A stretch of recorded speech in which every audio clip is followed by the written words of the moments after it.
বাবা রে ভালো লাগে না।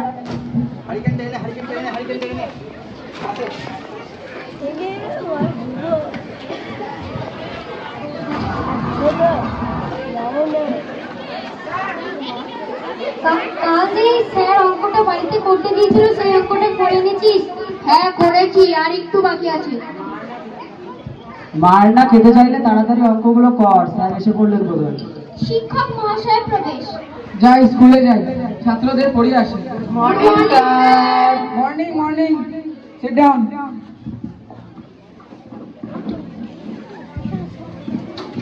তোমাদের আজকে সব পড়া হয়েছে তো? হ্যাঁ স্যার। আমি প্রেজেন্ট করছি, সবাই প্রেজেন্ট দেবে। Roll number 1। Yes sir. তো তোমার নাম কি? স্যার আমার নাম না অন্ধ। অন্ধ? হ্যাঁ স্যার। তো এমন নাম কেন? আমার জন্মের সময় আমি যে হসপিটালে হয়েছিলাম, সেই হসপিটালে কারেন্ট চলে গেছিল এবং চারিদিকে ভূত অন্ধকার ছিল, সেই থেকে আমার নাম অন্ধ। তা সেটা তো বুঝলাম, কিন্তু তুমি হাতে হেরিকেন নিয়ে ঘুরছো কেন? স্যার আমার প্রতিচলন দেখে আমার মা বাবা বলেছিল যে ভবিষ্যৎ সবটাই অন্ধকার, আমার দায় কিছুই হবে না, সেটা ভুল প্রমাণ করার জন্য আমি হাতে হ্যারিকেন নিয়ে ঘুরে বেড়াই। বাহ বাহ, sit down. Roll number 2। Present sir. তো তোমার নাম কি? নয়ালি। নয়ালি? কেন? আমার মায়ের নাম নয় আর বাবার নাম আলী, তো তাই আমার নাম নয় আলী। বসো বসো। Roll number 3। Present sir. তা বাবা তোমার নাম কি? স্যার বলবো? হ্যাঁ বলবো তো? হ্যাঁ বলো। কিছু বলবেন না তো? না না। সত্যি করে বলুন। হ্যাঁ তুমি বলো। বলবেন না তো? না। আমার নাম গুরুম। এ কোন যুগ এলো রে বাবা? কে বলছে অন্ধ, কে বলছে নয়ালি, তুমি বলছো গুরু। তো এমন নাম কেন? স্যার বিশাল কথা বলবো স্যার। হ্যাঁ বলো। আমি যখন হয়েছিলাম না, তখন বিশাল জোরে মেঘ ডাকছিল আর গুরুম গুরুম আওয়াজ উঠছিল, তাই জন্য আমার মা বাবা নাম রেখেছে গুরুম। বসো বসো। Roll number 4। Present sir. তা তোমার নাম কি? আজকে স্যার আমার নাম গাছ কাটা। কি কি? গাছ কাটা। তো এমন নাম কেন? স্যার আমি যখন জন্মেছিলাম তখন আমি প্রচন্ড জোরে চিৎকার করেছিলাম, সেই চিৎকার শুনে আমার বাড়ির উঠোনে পোকাটা মাছটা পেটে চৌচির হয়ে যায়, সেই থেকেই আমার নাম গাছ কাটা। ঠিক আছে ঠিক আছে, sit down. Roll number 5। Present sir. তো তোমার নাম কি? আজকে স্যার আমার নাম বাঁকা। কেন? স্যার আমি ছোটবেলা থেকে বেঁকে বেঁকে হাঁটি, তো তাই স্যার আমার নাম বাঁকা। ঠিক আছে ঠিক আছে, sit down. Roll number 6। Present sir. তো তোমার নাম কি? আজকে স্যার আমার নাম চোখ। বচ্চর? হ্যাঁ স্যার। তো এমন নাম কেন? স্যার বলবো? হ্যাঁ ভয় দিচ্ছেন? হ্যাঁ হ্যাঁ বলো। আর বলবেন না স্যার, আমি যে হসপিটালে জন্মগ্রহণ করেছিলাম না, সেই হসপিটালে বুড়ো ডাক্তারবাবু আমাকে নিয়ে হোঁচট খেয়ে পড়ে গেছে। ঠিক আছে ঠিক আছে ঠিক আছে, তোমাকে আমার গায়ে হলুদ দিয়ে পড়তে হবে না, তুমি বসো বসো বাবা বসো। Roll number 7। স্যার তা তোমার নাম কি? আজকে আমার নাম নাড়ু। নাড়ু? নাড়ু তো খায়। নাড়ু খাবো, নাড়ু খাবো নাড়ু খাবো, তুমি বলো। আমি যখন হয়েছিলাম তখন আমার বাবা সারা পাড়া নাড়ু বেরিয়েছিল, তাই আমার নাম রাখে নাড়ু। আমাদের নাড়ু খাবি না? চুপ, বসো তুমি। Roll number 8। উপস্থিত স্যার। তা তুমি কাঁদছো কেন? আমি সবসময় কান্না করি, তাই সবাই আমাকে চিৎকাটনে বলে। ঠিক আছে ঠিক আছে, তুমি বসো। Roll number 9। Roll number 9। কি স্যার? প্রেজেন্ট। ও প্রেজেন্ট, প্রেজেন্ট তো ভুলে গেছি। প্রেজেন্ট দিতে কেউ ভুলে যায়? স্যার ওটাই তো আমার দোষ, আমি সব ভুলে যাই, সেই জন্যই আমার নাম দিয়েছে ভুল। ঠিক আছে ঠিক আছে, sit down. Roll number 10। Present sir. তা তোমার নাম কি? বসো বসো বসো, তোমাকে নাম বলতে হবে না। তোমরা যে এক একটা নাম বলছো না, তাতে আমি আমার নামই না ভুলে যাই, তোমাদের নাম আমি আর জিজ্ঞাসা করবো না। বাবা ঢের হয়েছে। তা তোমাদের আর কেউ আসতে বাকি নেই তো? স্যার রকি ভাই। রকি ভাই? হ্যাঁ স্যার আমাদের রকি ভাই।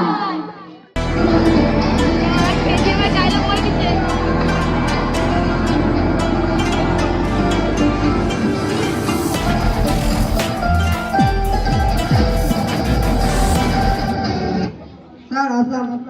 তা এত দেরি হলো কেন? ওই স্যার ফেসবুক করতে দেরি আছে, বসছি। ফেসবুক? যাও, বেরিয়ে যাও তুমি। কেন স্যার, বেরিয়ে যাবো কেন? আমি বলেছি তাই তুমি বেরিয়ে যাবে। আপনি আমাকে চেনেন, আমি আপনাকে আজ স্কুল থেকে বার করে দিতে পারি। তোমাকে চেনার আমার কোনো দরকার নেই। আমার বাবাকে জানেন? আমার বাবা মন্ত্রী, আমি মন্ত্রীর ছেলে। তোমার সাহস তো কম নয়। আমি তোমার বাবার দয়ে চাকরি পেয়েছি। সাহসে কি দেখেছেন? আমি তো বলছি আপনাকে স্কুল থেকে বার করে দেবো। আমার বাবা চাইলে আপনার চাকরিও খাবে, আপনার জেলে ভাতও খাওয়াবে। তুমি এইসব কথা বলছো কেন আমাকে? বেরিয়ে যেতে পারবেন তো স্কুল থেকে? তুমি আমাকে থ্রেট দিচ্ছ? হ্যাঁ, যাও, বেরিয়ে যাও। ভারতবর্ষ স্বাধীন স্যার। কি হলো কি? এটা কি কি কি? বিপ্লবীরা, এটা বলতে পারছিস না, গাধা কোথাকার। প্রধান শিক্ষিকার প্রবেশ। আগে আপনি আসুন, গুড আসুন। Morning ma'am. বসো। তা মাস্টার মশাই, ছাত্ররা কেমন পড়ছে, কেমন শিক্ষা দিচ্ছেন? তা একবার দেখুন না। তোমরা সবাই পড়াশোনা করছো তো? হ্যাঁ। এরা একটু দুষ্টু বটে, তবে পড়াশোনায় খুব মজবুত। একবার যা পড়িয়ে দিই তা কখনোই বলে না। দেখাই যাক। তা দেখুন না। স্যারের পর্দা ফাঁস করে দেবো আজকে। এই চল। মানে না। আচ্ছা, তোমাদের পুরনো সব পড়া মনে আছে তো? হ্যাঁ, স্যার যা পড়িয়ে দিয়েছেন সব মনে আছে। তাহলে একটু প্রশ্ন ধরি তোমাদের। ধরুন।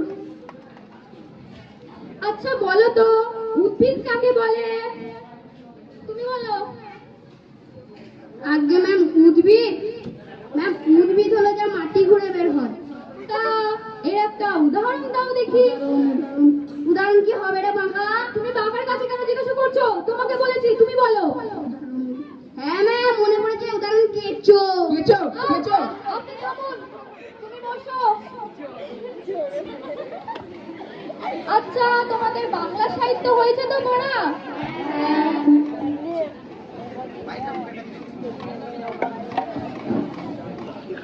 তুমি বলো তো, কাননে কি ফোটে? কানন কাটা। আপনি থামুন, তাহলে আপনাকে কাটা ফুটিয়ে দেবো। তুমি বসো। বাংলায় যখন পড়াচ্ছি, তাহলে একটু বাংলা রচনা করি তোমাদের। কে বুঝকে? আগে ম্যাডাম, আমি এ তোরা জানিস তো? হ্যাঁ ম্যাডাম, আমি সেই রচনার সম্রাট। তা রচনার সম্রাট একটা গরুর রচনা বলো দেখি। আসলে ম্যাডাম, গরুর রচনা আমিও পারবো, আপনি জানেন আপনিও পারবেন, আমার বন্ধু বান্ধবীরাও পারবে এবং আমার দর্শকরাও পারবে। ম্যাডাম বসে বলবো না দাঁড়িয়ে বলবো? দাঁড়িয়ে বলো। ম্যাডাম, গরু একটি গৃহপালিত পশুর নাম। ম্যাডাম আপনাকে শীত করে? হ্যাঁ, গরুকে শীত করে। ম্যাডাম আপনি ভুল বললেন। কেন?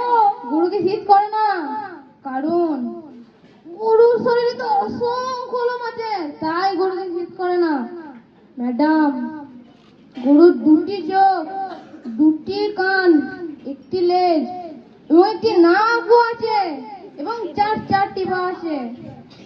সেই 4টি পা দিয়ে ম্যাডাম গরু হাঁটতে হাঁটতে, ঘাস খেতে খেতে, হাঁটতে হাঁটতে, খেতে খেতে নদীর তীরে চলে যায়। ম্যাডাম, নদীতে কিন্তু একটা ভয়ঙ্কর প্রাণী আছে। কি জানেন? কি? কুমির। ম্যাডাম, কুমির এমনই একটা প্রাণী যার মাথার উপর লম্বা একটা কাঁটা আছে এবং পিছনে লম্বা একটা লেজ আছে। সেই লেজের মধ্যে ম্যাডাম অসংখ্য খাঁচ কাটা। আমি তোমাকে গরু রচনা বলতে বলেছি, তুমি কুমির কোথা থেকে পেলে? ম্যাডাম, আপনি ভুলে যাচ্ছেন, আমি হলাম রচনার সম্রাট, তাই গরুর সাথে কুমিরটাও যোগ করে দিলাম। বেশ রচনার সম্রাট, এবার তাহলে একটা তাঁতের শাড়িতে রচনা বলো দেখি। তুমি কুমির কোথা থেকে পাও? এটা আবার কোনো ব্যাপার হলো ম্যাডাম? ম্যাডাম, আপনি তাঁতের শাড়ি পছন্দ করেন? হ্যাঁ। তাহলে নিশ্চয়ই গ্রাম বাংলার মা বোনেরা পছন্দ করবে। তোমরা পছন্দ করো তো? ম্যাডাম, তাঁতের শাড়ি না অনেক দাম, তাই সাবধান। কেন? তাঁতের শাড়ি নিয়ে ভুলেও কেউ নদীতে যাবেন না। নদীতে কিন্তু একটা ভয়ঙ্কর প্রাণী আছে, কি জানেন? কি? কুমির। ম্যাডাম, কুমির এমনই একটা প্রাণী যার মাথার উপর লম্বা একটা কাঁটা আছে, মুখের ভেতর লাল জিভ এবং পিছনে লম্বা একটা লেজ আছে। সেই লেজের মধ্যে ম্যাডাম অসংখ্য খাঁজ কাটা খাঁজ কাটা খাঁজ কাটা খাঁজ কাটা। আবারও কুমির আর কাটা? এত কাটা তুমি পাচ্ছ কোথা থেকে? ম্যাডাম, আমি হলাম রচনার সম্রাট, তাই বললাম। বেশ, রচনার সম্রাট, এবার তাহলে একটা বিমান দিয়ে রচনা বলো দেখি, তুমি কাটা কোথা থেকে তাও দেখবো। বিমান? বিমান ওই তো ম্যাডাম, ওই যেটা এক দেশ থেকে অন্য দেশে হুস গুলো যাচ্ছে না? এটা বড়। তাহলে ম্যাডাম, আমি না কয়েকদিন আগে একটা খবরে দেখেছি, একটা বিমান অনেক যাত্রী নিয়ে সমুদ্রের উপরে উড়ে উড়ে যাচ্ছে। ঠিক এইভাবে দেখুন, উড়ে উড়ে ম্যাডাম যাচ্ছে, ম্যাডাম যাচ্ছে, ম্যাডাম যাচ্ছে, কিন্তু হঠাৎ বিমানটা সমুদ্রে পটাং করে ভেঙে পড়ে গেল। ম্যাডাম, সমুদ্রেও কিন্তু একটা ভয়ঙ্কর প্রাণী আছে, কি জানেন? কি? কুমির। ম্যাডাম, কুমির এমনই একটা প্রাণী যার মাথার উপর লম্বা একটা কাঁটা আছে, মুখের ভেতর লাল জিভ এবং পিছনে লম্বা একটা লেজ আছে। সেই লেজের মধ্যে ম্যাডাম অসংখ্য খাঁজ কাটা খাঁজ কাটা খাঁজ কাটা খাঁজ কাটা। আবারও কুমির? এবার তোমাকে এমন একটা রচনা ধরবো, কুমির জলেরই আসলে যেতে পারবে না, আর কুমির তো দূরের কথা। তাই ধরুন।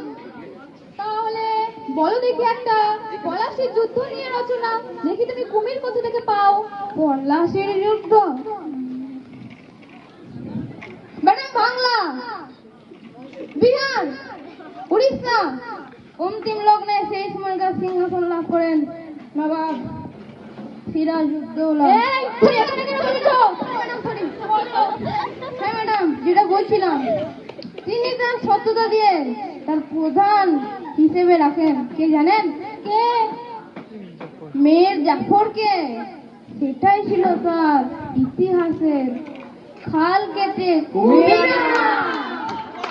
ম্যাডাম, কুমির এমনই একটা প্রাণী যার মাথার উপর লম্বা একটা কাঁটা আছে, মুখের ভেতর লাল জিভ এবং পিছনে লম্বা একটা লেজ আছে।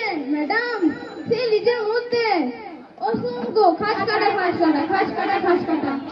আবারও কুমির? তোমাকে রচনা ধরবো না, রচনা সম্রাট। তুমি যা রচনা বলছো তাতে আমি কুমির হয়ে যাবো। আচ্ছা, তুমি বসো। আচ্ছা বাবা বাঁকা, তুমি ওঠো তো, বলো দেখি কর্তা কাকে বলে? কর্তা?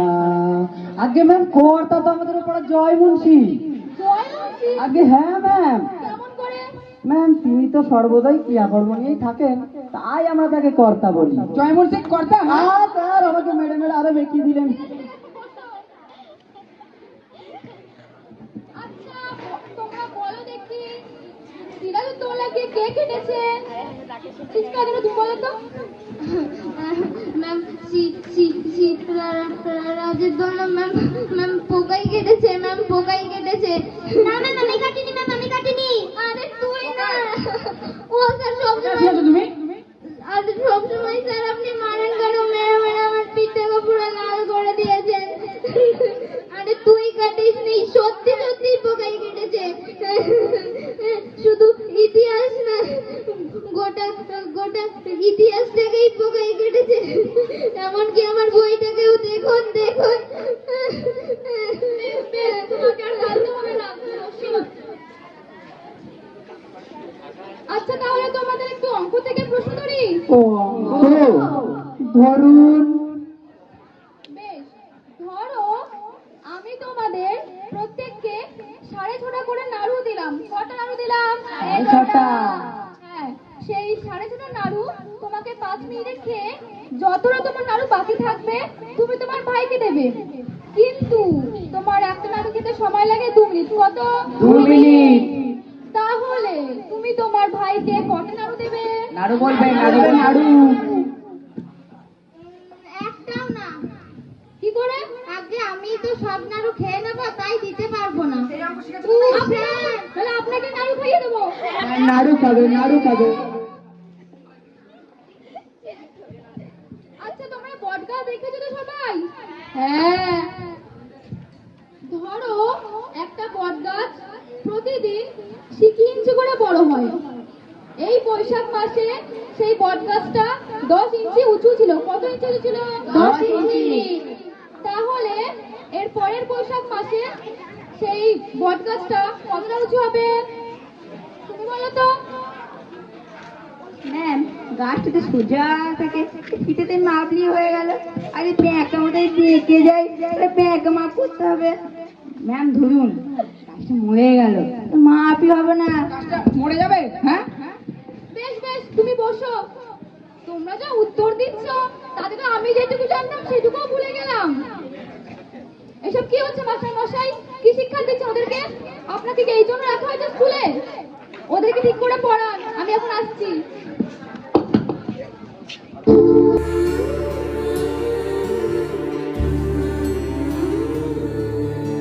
তুমি যখন মত্ত খেলায় মন্ত্রী গজ খুঁজছো, আমি তখন বোর্ডে নিয়ে অন্য লড়াই লড়ছি। হাজার চোখের জল নিয়ে আমি একটা গল্প লিখছি। শূন্যে বুদবুদ কলম হাতে শেষ পাতাটাই খুঁজছি। তুমি ভাবছো জিতছো তুমি, তোমার হাতে ডঙ্কা। আমি তখন বদ্ধ খাঁচায় সিঁদুর মেঘের শঙ্কায়। এসো বৃষ্টি ধান দেব যে তোমার উঠোন ফসল। তুমি আমার গল্পের এই করবে রথ বদল। ছাত্রছাত্রীদের ইচ্ছাকৃত ভুলে শিক্ষক মহাশয়কে অপমানিত হতে হলো প্রধান শিক্ষিকার কাছে, এবং পরে তারা তাদের ভুল বুঝতে পেরে অনুতপ্ত।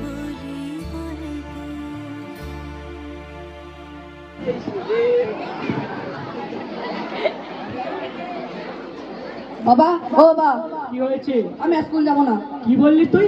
কেন স্কুল যাবি না? ওই স্কুলের নতুন মাস্টার উনি আমাকে মেরেছে।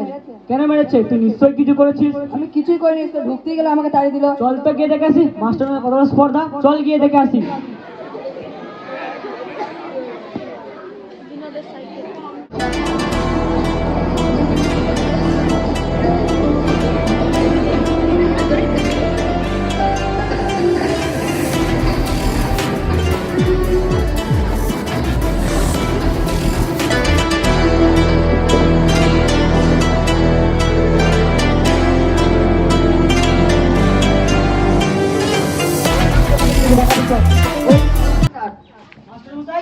আপনি আমার ছেলেকে কেন মেরেছেন? কি হয়েছে? আপনি আমার ছেলেকে কেন মেরেছেন? এটা আপনার ছেলে? হ্যাঁ, এটা আমার ছেলে। আপনি আগে বলুন আমার ছেলেকে আপনি কেন মেরেছেন? আপনার ছেলের কাছে শোনেননি কেন মেরেছি? শুনতে হবে না, আপনি আগে বলুন তো আমার ছেলেকে আপনি কেন মেরেছেন? এমন আপনি প্রথমত আপনার ছেলে স্কুলে দেরি করে আসে, শিক্ষকদের সঙ্গে খারাপ ব্যবহার করে, এই বয়স থেকে স্মার্টফোন ব্যবহার করে। দেখুন ওর অবস্থা। ও দেরি করে এসছে বলে আমি ওকে বার করে দিয়েছি। আর আপনার মানসিকতা কেমন? কোন শিক্ষক আপনার ছেলেকে মারলো আর আপনি চলে এলেন, জানার প্রয়োজন মনে করলেন না যে কি হয়েছে? আগে আপনার মানসিকতাটা বদলান, তারপর আপনার ছেলেকে সঠিক শিক্ষা দিন। এতে হয়তো ও শিক্ষিত হবে, তবে প্রকৃত মানুষ কখনোই হবে না। তোমরা যাও যাও। ক্ষমা করুন মাস্টার মশাই, আমার ভুল হয়ে গেছে। আমি জানতাম না আমার ছেলে এত বড় অমানুষ হয়ে গেছে। আমাকে ক্ষমা করে দিন মাস্টার মশাই। এই শোন এদিকে। ক্ষমা করে দিন মাস্টার মশাই। ওঠো, ওঠো। তুমি তোমার ভুলটা বুঝতে পেরেছো, এতেই আমি খুশি। তোমাকে আশীর্বাদ করি, তুমি অনেক বড় মানুষ হও। আর তোমরা সকলে শোনো, একজন প্রকৃত মানুষ হতে গেলে শুধু বইয়ের শিক্ষাটুকু অর্জন করলে চলবে না। মানুষকে সম্মান করতে শেখো, সত্যের পথে সারা জীবন চলবে, দেখবে জীবনটা অনেক সহজ হবে।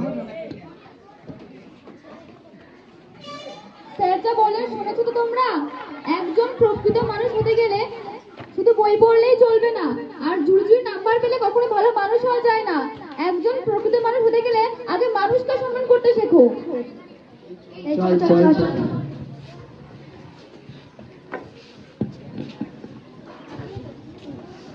স্যার আমরা বুঝতে পেরেছি আপনাকে কারণে অকারণে সবসময় অপদস্থ করেছি। এটা আমাদের করা ঠিক হয়নি। আপনি আমাদের ভালোর জন্যই বকেন, মারেন। স্যার আপনি আশীর্বাদ করুন যেন আপনার মতো ভালো মানুষ হতে পারি। ক্ষমা করে দিন স্যার, ক্ষমা করে দিন। ওঠো ওঠো ওঠো, তোমাদেরকে আশীর্বাদ করি, তোমরা অনেক বড় মানুষ হও।